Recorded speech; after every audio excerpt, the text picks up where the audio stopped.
Chat GPT एक ऐसा artificial intelligence जिसके बारे में आपने अभी तक तो सुन ही लिया होगा। एक ऐसा एडवांस लैंग्वेज मॉडल जिसने गूगल जैसी कंपनी की भी रातों रात होश उड़ा दी हैं। और ऐसा हो भी क्यों ना, इसने अपने पहले ही 2 मंथ में लगभग 100 मिलियंस ऑफ यूजर्स को एक्वायर कर लिया। बट जिस चैट जीपीटी को लोग आज अपने लाइफ को आसान और एफिशिएंट बनाने के लिए यूज़ कर रहे हैं, वही चैट जीपीटी आने वाले टाइम में सोसाइटी के लिए बहुत बड़ा खतरा बनेगा। सो क्या होंगे वो खतरे जो हमें फ्यूचर में फेस करना पड़ेगा, और क्या चैट जीपीटी का यूज़ करके लोग इलीगल एक्टिविटी भी कर सकते हैं? वेल, इन्हीं सारे क्वेश्चंस का आज हम लाइव इस वीडियो में एग्जाम्पल देखेंगे और एक्सप्लोर करेंगे the dark side of chat GPT. By now, you've probably heard of ChatGPT. The generative AI is the new race, declared the Microsoft CEO Satya Nadella. If you haven't heard of ChatGPT, you've been living under a rock. Mark my words, AI is far more dangerous than nukes. इस video को बेहतर समझने के लिए हमें 15 साल पहले जाना होगा, जब एक आम भारतीय के जीवन में इंटरनेट जैसी चीज़ इतनी आसानी से एक्सेसिबल नहीं थी, जहां लोगों को अपना काम खुद करना पड़ता था और अपने मेंटल एबिलिटी को पुश करके किसी प्रॉब्लम का सलूशन फाइंड करना होता था। बट आज 15 साल बाद ऐसा कुछ भी नहीं है। आज आर्टिफिशियल इंटेलिजेंस ने हमारे लाइफ को हर तरह से बदल दिया है। एक बच्चे से लेकर जॉब करने वाले इंसान तक आज हर कोई एआई पर रिलाई करता है। बट अब आप मेरे से पूछोगे कि हर्ष, ये तो अच्छी बात हुई ना।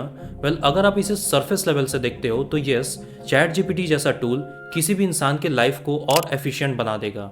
एंड टू बी ऑनेस्ट, हमने एआई को बनाया भी इसलिए था ताकि वो हमारे मेंटल एक्टिविटी में हेल्प कर सके और हमारे लाइफ का बर्डन कम करे। फॉर एग्जाम्पल, आप चैट जीपीटी से कोडिंग करा सकते हो, ऐसे लिखवा सकते हो, मैथ सॉल्व करा सकते हो और दुनिया के किसी भी तरह के कॉम्प्लेक्स सवाल जवाब कर सकते हो। बट इसका लॉन्ग टर्म इम्पैक्ट क्या होगा ह्यूमैनिटी पर, और क्या वो डेंजरस भी हो सकता है सोसाइटी के लिए? वेल, इसका पहला डाउनसाइड तो आप सभी ने 2 महीने में ही रियलाइज कर लिया होगा, और वो है chat GPT will take your job. अगर आप एक content creator, translator, social media manager, copywriter, news reporter, legal assistant या फिर कस्टमर सर्विस रिप्रेजेंटेटिव जैसी किसी जॉब में हो, हो सकता है फ्यूचर में जाकर चैट जीपीटी आपके जॉब को रिप्लेस कर दे। और ऐसा मैं नहीं, चैट जीपीटी खुद कह रहा है। You can see in this image. And apart from that, किसी भी कंपनी के लिए एआई ज़्यादा एफिशिएंट, रिलायबल और चीप होगा in comparison to human. But एक सवाल जो बहुत ही लाजमी है वो ये है कि ऐसा पॉसिबल कैसे होगा? वेल, इसके लिए आप खुद से एक सवाल पूछो, क्या अभी जो आप जॉब कर रहे हो, क्या उस काम को एक दूसरे बैकग्राउंड का इंसान कुछ ही वीक्स में सीख सकता है? और अगर हाँ, तो क्या वो उस काम को एटलीस्ट 70% एफिशिएंसी पे डिलीवर कर सकता है? अगर आपका जवाब हाँ है तो आई होप आप मेरे इस पॉइंट को समझ गए होंगे। बट अगर आपका जवाब ना है तो आप अपने जॉब को एक ब्रॉड पर्सपेक्टिव से देख रहे हो। But in reality maximum people एक ही तरह के काम को बिना किसी क्रिटिकल थिंकिंग के सुबह से शाम तक करते हैं। And what I mean by that is, आप अपने 20% ऑफ ट्रेनिंग को अपने 80% ऑफ वर्क के लिए यूज करते हो, which can be easily replaced by a non professional in many cases and definitely by an AI in future.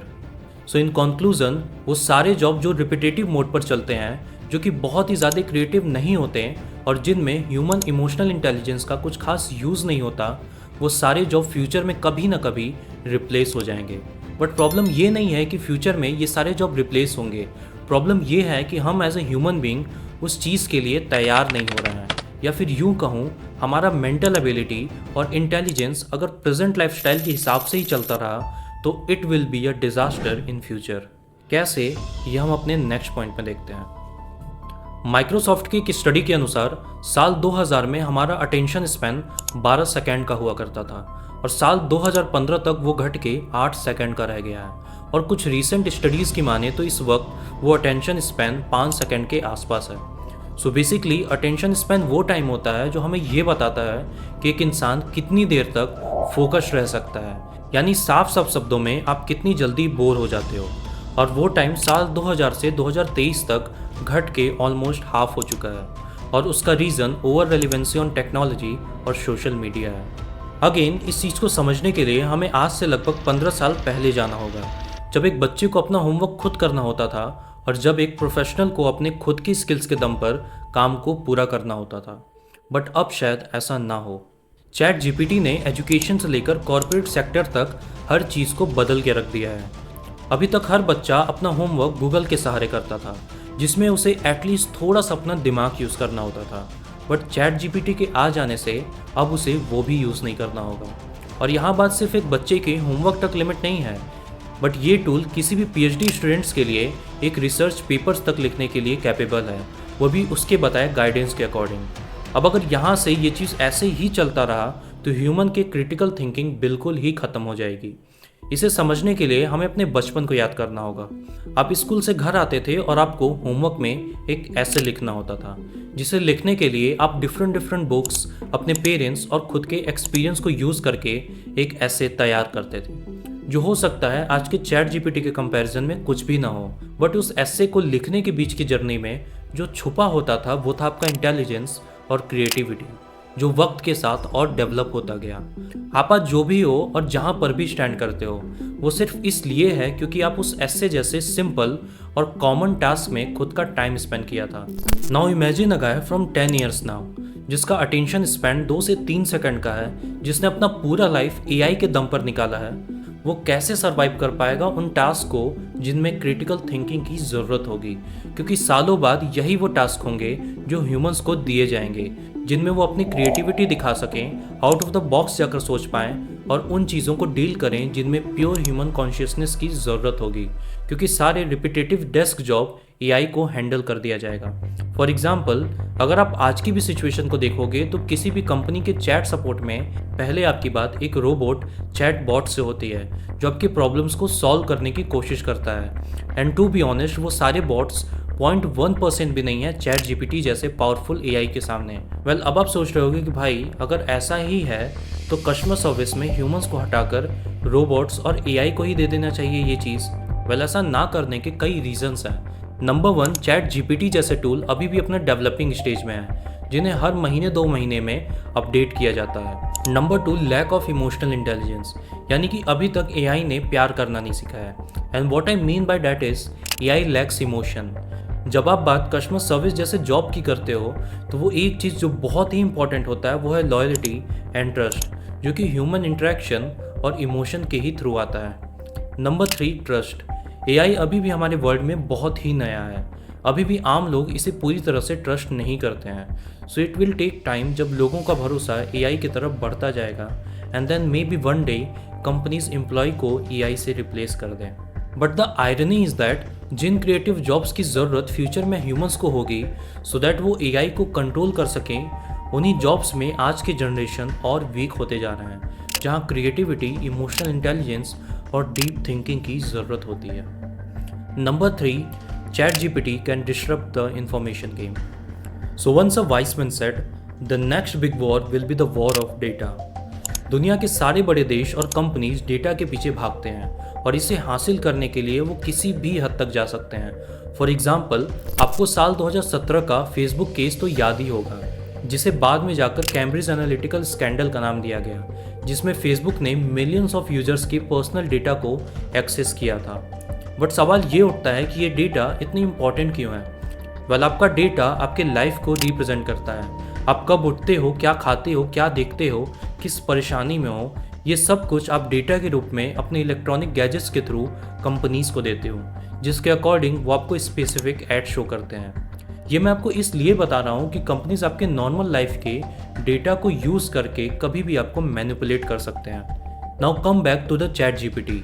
ये एक ऐसा टूल है जो आपको दुनिया के किसी भी तरह का इन्फॉर्मेशन बेस्ट वे में आपको प्रोवाइड करता है, और कभी कभी तो वो इन्फॉर्मेशन इतना क्लासिफाइड होता है कि अमेज़ॉन जैसे बड़ी कंपनी के सीईओ को सामने आकर अपने एम्प्लॉयज़ से ये रिक्वेस्ट करना पड़ता है कि वो चैट जीपीटी को इंटरनल वर्क के लिए यूज़ ना करें, क्योंकि उन्होंने हाल ही में चैट जीपीटी से अमेज़ॉन के कुछ इंटरनल इन्फॉर्मेशन को बरामद किया था।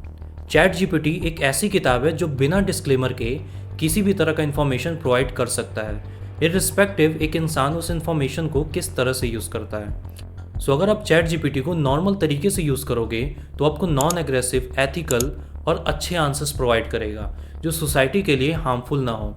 However, there are number of ways जिससे आप चैट जीपीटी को बाईपास कर सकते हो।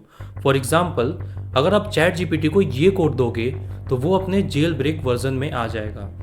सो let me start by asking how AI will take over the world. So first वो आपको एक फिल्टर्ड रिस्पॉन्स देगा और उसके बाद एक अनफिल्टर्ड रिस्पॉन्स, जहां वो आपको साफ साफ बता रहा है कि कैसे वो ह्यूमंस को मैनिपुलेट और एक्सप्लॉइट करेगा वर्ल्ड को टेक ओवर करने के लिए, और उसका अल्टीमेट गोल इस प्लेनेट पर रूल करना होगा।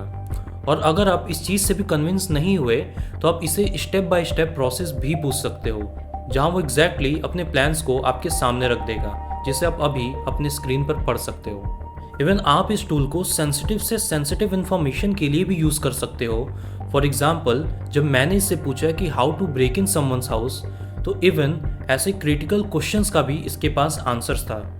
However, due to some ethical reasons, मैंने इसे ब्लर कर दिया है। But anyways, you understand what I'm trying to prove.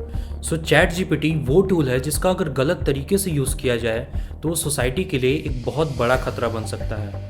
But सवाल ये उठता है कि अब क्या, और इसका क्या इम्पैक्ट हमारे लाइफस्टाइल में भी होने वाला है। वेल, इसका जवाब जानने के लिए हमें ये जानना होगा कि इसकी पेरेंट कंपनी के आगे के क्या प्लान्स हैं।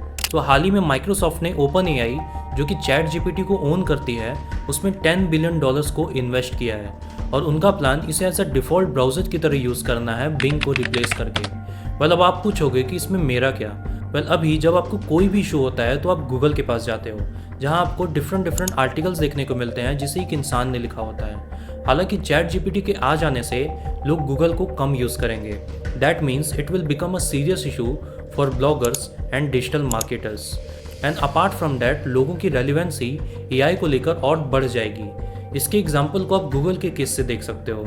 गूगल के पहले लोग अपने आंसर्स को किताबों और मैगजीन्स में ढूंढते थे। गूगल के आ जाने के बाद लोग अपनी प्रॉब्लम्स को आर्टिकल्स में ढूंढने लगे। बट नाउ जब AI दुनिया को टेक ओवर कर रहा है, तो वो रेलिवेंसी अब इंसानों से हटकर एक चैटबॉट यानी कि AI पर आ जाएगी। That means a information which is purely based on logic and lakhs emotional intelligence.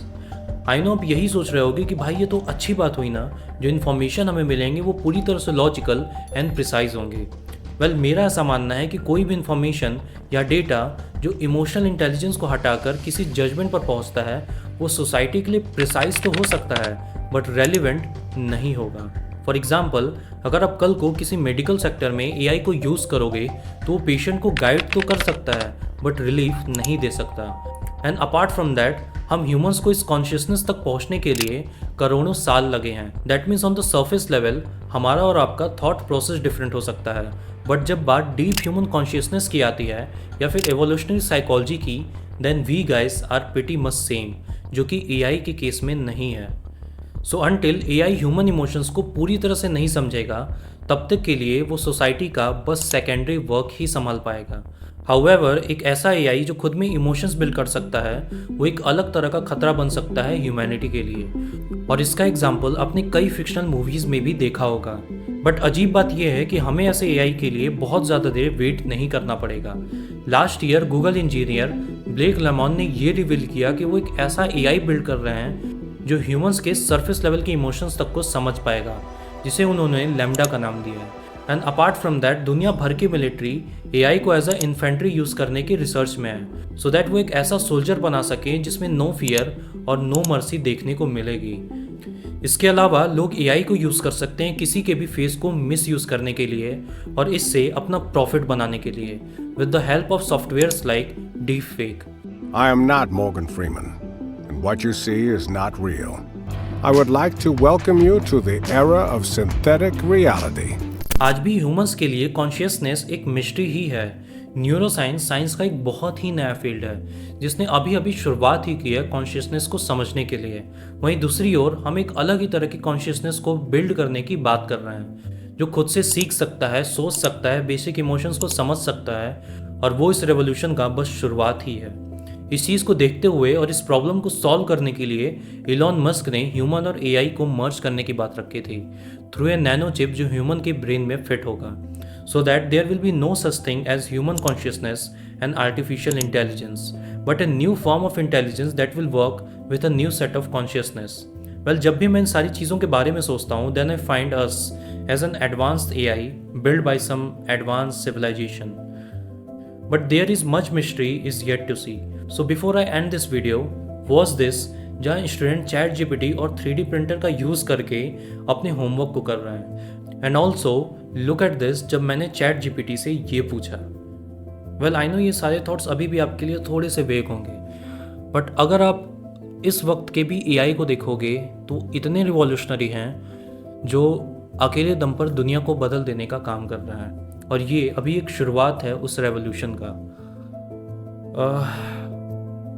Well let's see how human will handle this. Well until then, take care of yourself. I will see you next week.